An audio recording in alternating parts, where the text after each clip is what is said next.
शङ्करं लोकशङ्करं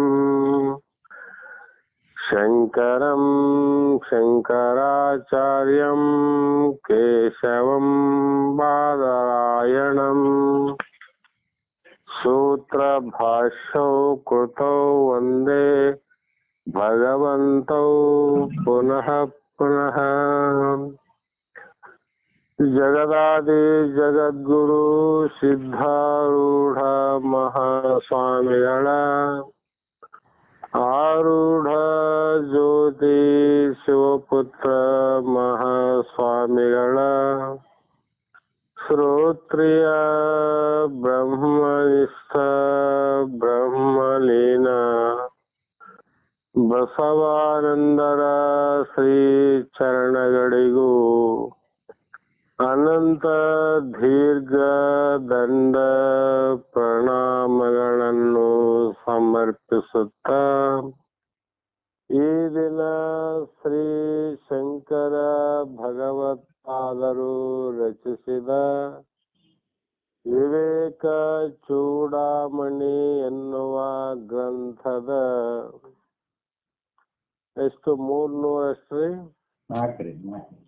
304ನೆಯ ಶ್ಲೋಕ ಇಂದಿನ ಆಧಾರವಾದ ವಿಷಯವಾಗಿದ್ದು, ಈ ಶ್ಲೋಕದಲ್ಲಿ ಆಚಾರ್ಯ ಭಗವತ್ಪಾದರು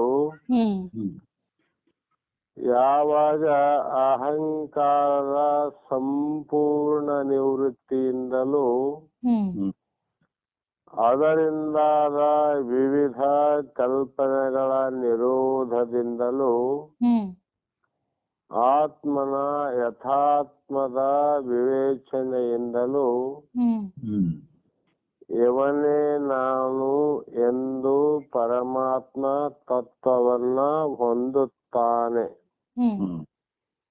ಅಂದರೆ ಅವನೇ ನಾನು, ನಾನೇ ಅವನು. ಪರಮಾತ್ಮನೇ ನಾನು, ನಾನೇ ಪರಮಾತ್ಮನು ಎನ್ನುವಂತ ತತ್ವವನ್ನ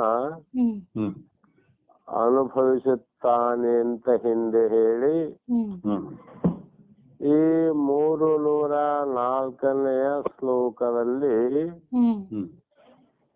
ಅಹಂಕಾರೇ ಕರ್ತರ್ಯ ಅಹಮಿತಿ ಮತಿಂ ಮುಂಚ ಶ್ವಾಸ ವಿಕಾರಾತ್ಮನ್ ಅನ್ಯ ಆತ್ಮ ಪ್ರತಿಫಲ ಜುಷಿ ಸ್ವಸ್ಥಿತಿ ಮುಷಿ ಯದ್ ಧ್ಯಾಸಾತ್ ಪ್ರಾಪ್ತ ಜನಿ ಮುತಿ ಜರ ದುಃಖ ಬಹುಲ ಪ್ರತೀಚ ಚಿನ್ಮೂರ್ತಿಸ್ತ್ವ ಸುಖತೋನೋ ಸಂಸ್ಕೃತಿರಿಯಂತ ಈ ಶ್ಲೋಕವನ್ನು ಹೇಳ್ತಾರಮ್ಮ.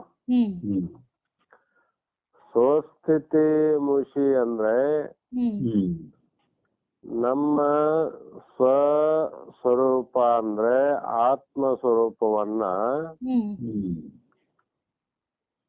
ಯಾವ ಮರೆ ಮಾಡುವುದು ಆತ್ಮ ಪ್ರತಿಬಿಂಬವನ್ನ ಹೊಂದಿರುವುದು.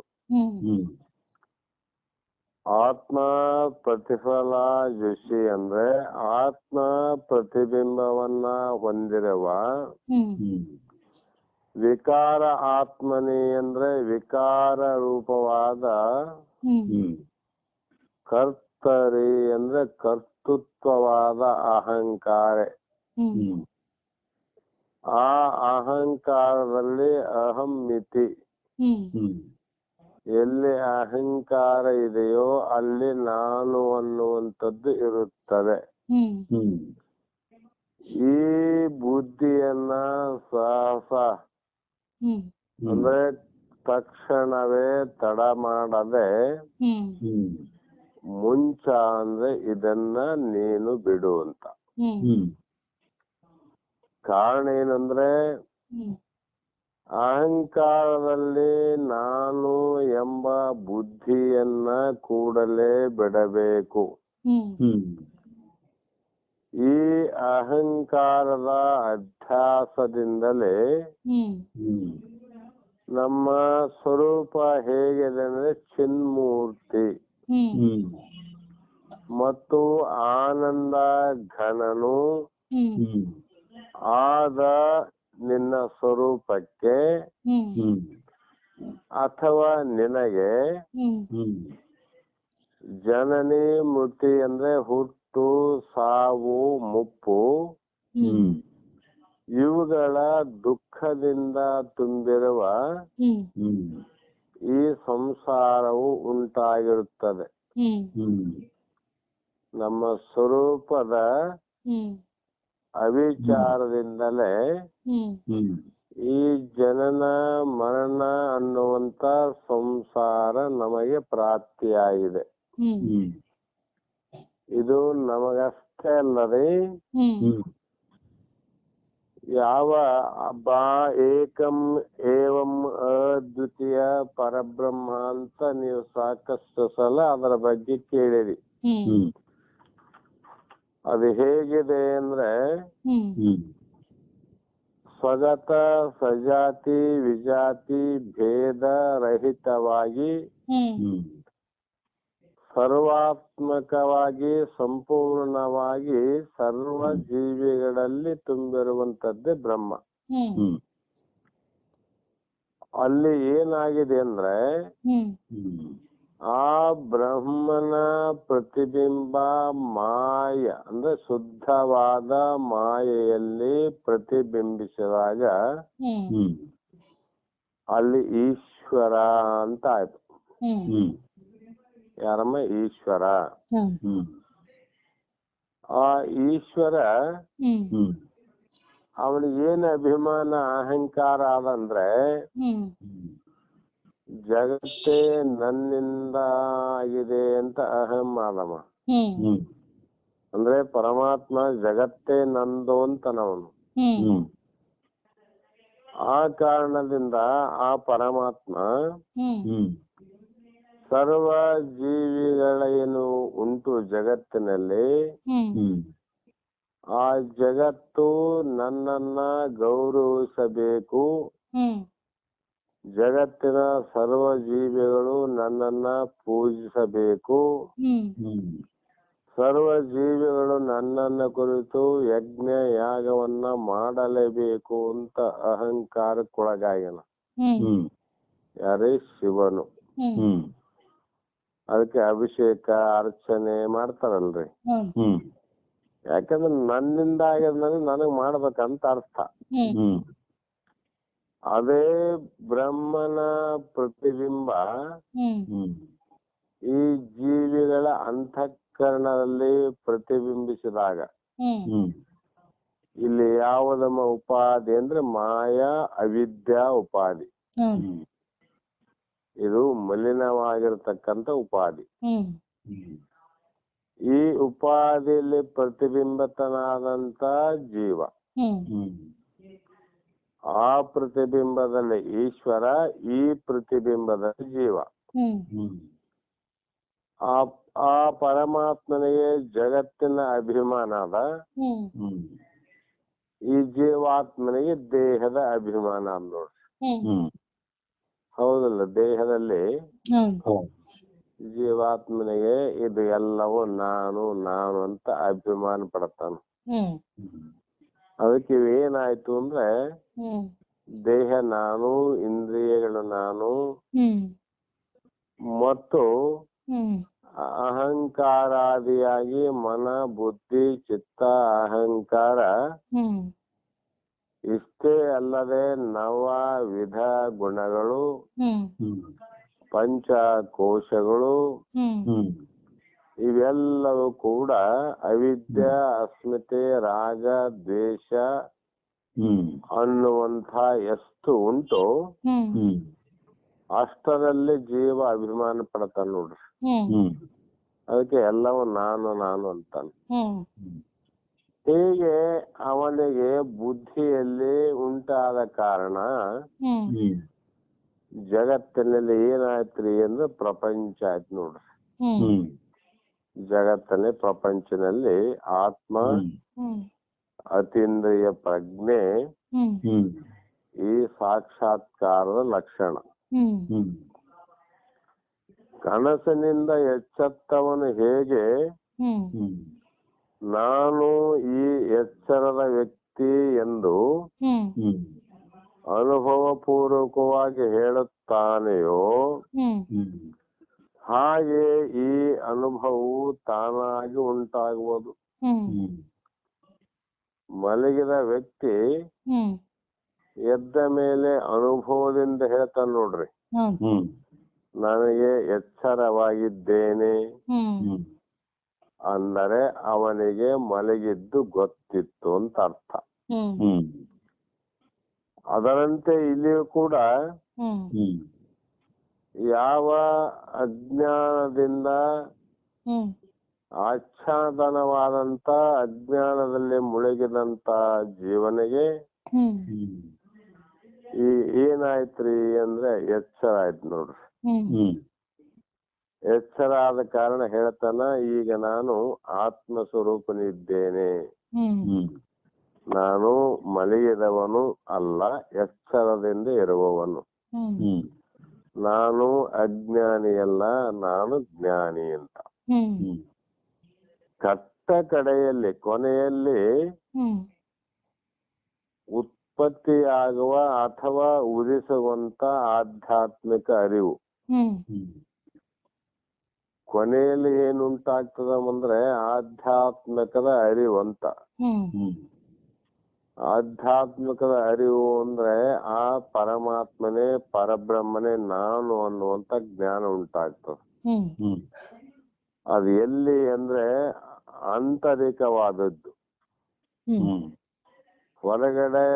ಹೊರಗಡೆ ತೋರುವುದಲ್ಲ, ಒಳಗಡೆ ಉತ್ಪತ್ತಿ ಆಗುವುದು ಮತ್ತು ಸ್ವಾನುಭಾವಕ್ಕೆ ಗಮನಕ್ಕೆ ಬರುವುದು. ವೈಯಕ್ತಿಕವಾದದ್ದು, ಅಪರೋಕ್ಷವಾದದ್ದು ಮತ್ತು ಪರಿಪೂರ್ಣವಾದದ್ದು ಅದು ಯಾವುದು ಇದೆಯೋ ಅದೇ ನಮ್ಮೆಲ್ಲರ ಸ್ವರೂಪ ಆಗ್ಯದ ನೋಡ್ರಿ. ಈಗ ಎಲ್ಲಿ ಬಂದೇವ್ ನಾವು ಅಂದ್ರೆ ಇಷ್ಟೆಲ್ಲ ಆದ್ಮೇಲೆ ನಮ್ಮೆಲ್ಲರ ಸ್ವರೂಪ ಏನು ಅಂದ್ರೆ ಅದು ಆತ್ಮ ಸ್ವರೂಪ, ಅದು ಲಿಂಗ ಸ್ವರೂಪ ಅಂತ ಆದ ಮೇಲೆ ಆವಾಗ ಅಹಂಕಾರೇ ಕರ್ತರ್ಯ ಅಹಮಿತಿ ಮತಿಂ ಮುಂಚ ಸಾಹಸ ವಿಕಾರಾತ್ಮನ್ ಆತ್ಮ ಪ್ರತಿಫಲ ಜುಷಿ ಸ್ವಸ್ಥಿತಿ ಮುಷಿ ಯದ್ ಧ್ಯಾಸಾತ್ ಪ್ರಾಪ್ತ ಜನಿ ಮೃತ್ಯು ಜರಾ ದುಃಖ ಬಹುಲ. ಇದು ಅದೇ ಬಂತಲ್ರಿ ಇದು ಯಾವ್ದ್ರಿ ಈ ಶ್ಲೋಕ?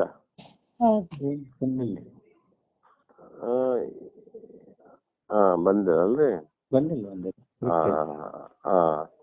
ಸುಖತೋ ಸಂಸ್ಕೃತಿ ರಿಯಂ ಅಂತ ಇಲ್ಲಿ ಹೇಳ್ತಾ ಬಂದರಿ. ಇದರಿಂದ ಏನಾಗುತ್ತದೆ ಅಂದ್ರೆ ಆತ್ಮ ಸ್ವರೂಪವನ್ನ ಮರೆ ಮಾಡುವುದು,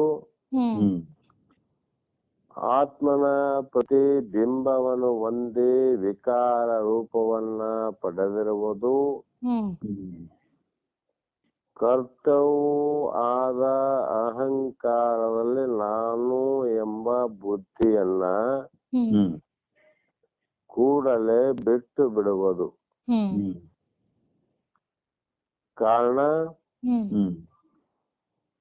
ನಾನು ಕರ್ತ ಅನ್ನೋ ಭಾವ ಎಲ್ಲರಿಗುಂಟು. ಕರ್ತ ಅಂದ್ರೆ ಮಾಡುವವನು, ಮಾಡಿದ ಫಲವನ್ನೇ ನಾನು ಅನುಭವಿಸುವವನು, ಇದಕ್ಕೆ ಭೋಕ್ತ ಅಂತ ಕರೀತಾರೆ. ಎರಡು ಭಾವನೆಗಳು ಅಹಂಕಾರದ ಪ್ರಕಟ ರೂಪಗಳು. ನಾನು ಕರ್ತ ಭೋಕ್ತ ಇವೆರಡು ಅಹಂಕಾರದ ಭಾವನೆಗಳು ನೋಡ್ರಿ. ಆದ್ದರಿಂದ ನಾನು ಎಂಬ ಅಹಂಕಾರ ಪ್ರವೃತ್ತಿಯನ್ನ ನಾವು ಕೂಡಲೇ ಬಿಡಬೇಕು ಅಂತ. ಆತ್ಮನಾದ ನಾನು ಯಾವುದನ್ನ ಮಾಡೋನು ಅಲ್ಲ, ಮಾಡಿದ್ದನ್ನು ಅನುಭವಿಸುವವನು ಅಲ್ಲ. ಈ ಎರಡಕ್ಕೂ ಕರ್ತ ಮತ್ತು ಭೋಕ್ತ ಎರಡಕ್ಕೂ ಸಾಕ್ಷಿಯಾಗಿರ್ತಕ್ಕಂಥವನು ನಾನು ಅಂದ ಮೇಲೆ ನಾನು ಎಂಬ ಅಹಂಕಾರ ಪ್ರವೃತ್ತಿ ಬಿಡ್ಬೇಕಂತ. ಅಹಂಕಾರವು ಅನೇಕ ಮನೋವೃತ್ತಿಗಳ ಮೊತ್ತ. ಅಹಂಕಾರ ಏನಂದ್ರೆ ನಮ್ಮಲ್ಲಿ ಹುಟ್ಟುವಂತ ಮನಸ್ಸಿನ ಯಾವ ವೃತ್ತಿಗಳವ ಆ ವೃತ್ತಿಗಳ ಸಮೂಹವೇ ಅಹಂಕಾರ ನೋಡ್ರಿ. ಅಂದಾಗ ಈ ಚಿತ್ತ ವೃತ್ತಿಗಳ ಮೇಲೆ ಆತ್ಮ ಚೈತನ್ಯದ ಪ್ರಭೆ ಅಂದ್ರೆ ಬೆಳಕು ಬೆಳಗಿದಾಗ ಅವು ನಮ್ಮ ಮನಸ್ಸಿನಲ್ಲಿ ಅನಂತ ಯೋಚನೆಗಳೆಲ್ಲ ಸಮಗ್ರವಾಗಿ ಸಮಷ್ಟಿ ರೂಪದಲ್ಲಿ ನಮ್ಮ ಮನಸ್ಸಿಗೆ ಬಂದಾಗ ಅದು ಅಹಂಕಾರ ಎನ್ನಿಸಿಕೊಳ್ಳುತ್ತದೆ. ಅದಕ್ಕೆ ಪರಮಾತ್ಮನಿಗೆ ಸಮಷ್ಟಿ ಭಾವ, ಜೀವಾತ್ಮನಿಗೆ ವ್ಯಷ್ಟಿ ಭಾವ. ಸಮಷ್ಟಿ ಭಾವದಿಂದ ಕೂಡದಕ್ಕೆ ಜಗತ್ತಿನ ಅಭಿಮಾನ ಉಂಟು ಶಿವನಿಗೆ. ಆಮೇಲೆ ವ್ಯಷ್ಟಿ ಇದ್ದ ಕಾರಣ ದೇಹದ ಮೇಲೆ ಅಷ್ಟೇ ಪ್ರೇಮ ಉಂಟು ನೋಡ್ರಿ. ದೇಹ ದೇಹಕ್ಕೆ ಸಂಬಂಧಪಟ್ಟಂತ ಯಾವ್ಯಾವ ಇಂದ್ರಿಯಗಳಾವ್ರಿ ಅವು ಎಲ್ಲರ ಮೇಲೆ ನಮಗ ಮೋಹ ಆದ್ ನೋಡ್ರಿ. ಕೈ ನಾನಂತೀನಿ, ಬೆರಳು ನಂದಂತೀನಿ. ಆಮೇಲೆ ಪ್ರತಿಯೊಂದು ದೇಹದ ರೋಮ ರೋಮ, ದೇಹದಲ್ಲಿರುವಂತ ಸಣ್ಣ ಕೂದಲನ್ನು ಕೂಡ ನಾನು ನಂದು ನಾನು ಒಂದಂತ ಅನಂತ ವ್ಯಷ್ಟಿ ಭಾವಗಳನ್ನ ತೋರಿ ಅವೆಲ್ಲವೂ ಸಮಷ್ಟಿ ರೂಪವಾಗಿ ಒಟ್ಟುಗೂಡಿದಾಗ ನಮಗೆ ಅಹಂಕಾರ ಎನ್ನಿಸಿಕೊಳ್ಳುತ್ತದೆ. ಈ ಚಿತ್ತವೃತ್ತಿಗಳು ಅಲೆ ಅಲೆಯಾಗಿ ಮನಸ್ಸಿನಲ್ಲಿ ಆಲೋಚನಾ ರೂಪದಿಂದ ಬರುವಾಗ ಅವುಗಳ ಮೇಲೆ ಆತ್ಮನ ಬೆಳಕು ಬೆಳಗಿ ಪ್ರತಿಫಲಿಸುವುದು. ಆ ಬೆಳಕೆ ಬರ್ತದ ನೋಡ್ರಲ್ಲಿ, ಆತ್ಮನ ಬೆಳಕೆ ಬೀಳ್ತದಲ್ಲಿ. ಸಾಮಾನ್ಯವಾಗಿ ಈ ಬೀದಿಯ ಕಂಬಗಳಲ್ಲಿ ಲೈಟ್ ಇರ್ತಾವ್ರಿ. ಆ ಬೀದಿಯ ಮಾರ್ಗದಲ್ಲಿರುವಂತ ಒಂದು ಕಂಬದ ಬೆಳಕು ಅಲ್ಲಿ ಓಡಾಡುವಂತ ಎಲ್ಲರ ಮೇಲೆ ಬೆಳಕು ಚೆಲ್ತದ ನೋಡೋದು. ಅಲ್ಲಿ ನಾಯಿ ಹೋದ್ರು ಅದು ಬೆಳಕು ಚೆಲ್ತದ. ಹಂದಿ, ನಾಯಿ, ಅನಂತ ಎಮ್ಮೆ, ಆಕಳು, ಮನುಷ್ಯರು ಯಾರೇ ಹೋಗ್ಲಿ ಅದರ ಮೇಲೆ ಬೆಳಕು ಚೆಲ್ತಾವ. ಅದೇ ರೀತಿ ನಮ್ಮ ಮನಸ್ಸಿನ ಎಲ್ಲಾ ವೃತ್ತಿಗಳ ಮೇಲೆ ಬೆಳಕನ್ನ ಚೆಲ್ಲುವುದು ನಮ್ಮ ಆತ್ಮಪ್ರಭೆ. ಆಗ ಅವುಗಳ ಮೇಲೆ ಆತ್ಮ ಪ್ರಭೆಯು ಬೆಳಗಿ ಚಿದಾಭಾಸ ಅಂತ ಹೆಸರಾಯ್ತು ನೋಡ್ರಿ.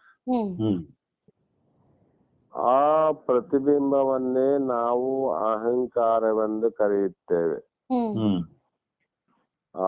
ಆತ್ಮನ ಪ್ರತಿಬಿಂಬ ಈ ಸಮಷ್ಟಿ ಭಾವಗಳಲ್ಲಿ ಚೆಲ್ಲಿದಾಗ ಚಿದಾಭಾಸ ಅಂತ ಹೆಸರು ಬಂತು. ನಾವು ಮನಸ್ಸಿನಲ್ಲಿ ಆಲೋಚನೆಗಳು ಹುಟ್ಟುವುದು ನಿಂತಾಗ ಅಹಂಕಾರವು ಕೂಡ ಕೊನೆಗೊಳ್ಳುತ್ತದೆ. ಎಲ್ಲಿವರೆಗೂ ಮನಸ್ಸಿನಲ್ಲಿ ಯೋಚನೆಗಳು ಉಂಟ್ರಿ, ಬೇಕು ಬೇಡ ಅನ್ನೋದುಂಟು, ಅಲ್ಲಿವರೆಗೂ ಅಹಂಕಾರ ಇರ್ತದ. ಬೇಕು ಇಲ್ಲ ಬೇಡ ಇಲ್ಲ ಅಂದ್ರೆ ಅಹಂಕಾರದ ಕೆಲಸವೇ ಇಲ್ಲ ಅಂತ. ಅಲ್ಲಿ ನಿಂತಲ್ಲೇ ನಿಂತು ಬಿಡ್ತಾವ್ರವು. ಈ ರೀತಿ ನಮ್ಮ ಆಲೋಚನೆಗಳು ಹುಟ್ಟುವುದು ನಿಂತಾಗ ಅಹಂಕಾರವು ಹುಟ್ಟುವುದಿಲ್ಲ. ನಮ್ಮ ಆಲೋಚನೆಗಳೊಡನೆ ತಾದಾತ್ಮ್ಯ ಹೊಂದಿ ಅದರ ಪರಿಣಾಮವಾಗಿ ಅಹಂಕಾರದೊಡನೆ ಕೂಡಿರುವುದರಿಂದ ಚಿನ್ಮೂರ್ತಿಯಾದ ಪ್ರತ್ಯಗಾತ್ಮನು ನಾವು ಅರಿಯಲಾರೆವು. ನಿಜವಾಗಿಯೂ ನಾವು ಸುಖ ತನುವುಳ್ಳ ಚಿನ್ಮೂರ್ತಿ ಸ್ವರೂಪಗಳು. ವಿಚಾರ ಮಾಡಿದ್ರೆ ನಮ್ಮ ನಾವೆಲ್ಲ ಸುಖವಾಗಿರ್ತಕ್ಕಂಥ ಚಿನ್ಮೂರ್ತಿ ಸ್ವರೂಪಗಳೇ ವಿನಃ ದುಃಖದಿಂದ ಕೂಡಿದ ವ್ಯಕ್ತಿಗಳೇ ನಾವಲ್ಲ. ಮತ್ತ ಆದಂಗೆ ಆಗದಲ್ರಿ ಅಂದ್ರೆ ಆದಂಗೆ ಆಗಿದೆ ವಿನಃ ನಿಜವಾಗಿ ಆಗಿಲ್ಲ ಅಂತ. ಒಂದು ವೇಳೆ ನಿಜವಾಗಿ ಆಗಿದ್ದರೆ ಇದು ಯಾವ ಶಾಸ್ತ್ರಗಳಿಂದಾಗಲಿ, ಯಾವ ಗುರುಗಳ ಉಪದೇಶದಿಂದಾಗಲಿ, ವೇದಗಳಿಂದಾಗಲಿ ಇದು ನಾಶವಾಗಲಿಕ್ಕೆ ಸಾಧ್ಯ ಇದ್ದಿಲ್ಲ. ನಮ್ಮ ಅಜ್ಞಾನದಿಂದ ಉಂಟಾದದ್ದು. ಈ ಮಹಾತ್ಮರು ಸುಜ್ಞಾನವನ್ನ ಬೋಧ ಮಾಡಿ ಆ ಅಜ್ಞಾನವನ್ನ ನಾಶ ಮಾಡ್ತಕ್ಕಂತ ಕಾರ್ಯವನ್ನ ಮಾಡ್ತಕ್ಕಂಥವರೇ ಮಹಾತ್ಮರಂತ. ಅವೆಲ್ಲ ಈ ಜಗತ್ತಿನಲ್ಲಿ ಯಾತಕ್ಕಾಗಿ ಹುಟ್ಟ್ಯಾರಂದ್ರೆ ಪರೋಪಕಾರಾರ್ಥಂ ಇದಂ ಶರೀರಂ. ತಮ್ಮ ಶರೀರವನ್ನ, ದೇಹವನ್ನ, ತನುವನ್ನ ರಕ್ಷಣೆ ಮಾಡಿಕೊಂಡು ಅದನ್ನ ಪುಷ್ಟೀಕರಿಸಿಕೊಂಡು ಅದನ್ನ ಅಲಂಕಾರವನ್ನ ಮಾಡಿಕೊಂಡು ದೇಹ ರಕ್ಷಣೆಯನ್ನ ಮಾಡಲಿಕ್ಕೆ ಹುಟ್ಟಿದಂತ ವ್ಯಕ್ತಿಗಳೆಲ್ಲ ಮಹಾತ್ಮರು. ಪರೋಪಕಾರಾರ್ಥಂ ಇದಂ ಶರೀರಂ. ಅಂಥ ವ್ಯಕ್ತಿಗಳಿಂದ ಏನಾಯ್ತಮ್ಮ ಅಂದ್ರೆ ಇಲ್ಲಿವರೆಗೂ ಜನನ ಮರಣ ವಿಕಾರ ದುಃಖಕ್ಕೆ ಒಳಗಾದಂತ ಸರ್ವ ಜೀವಿಗಳು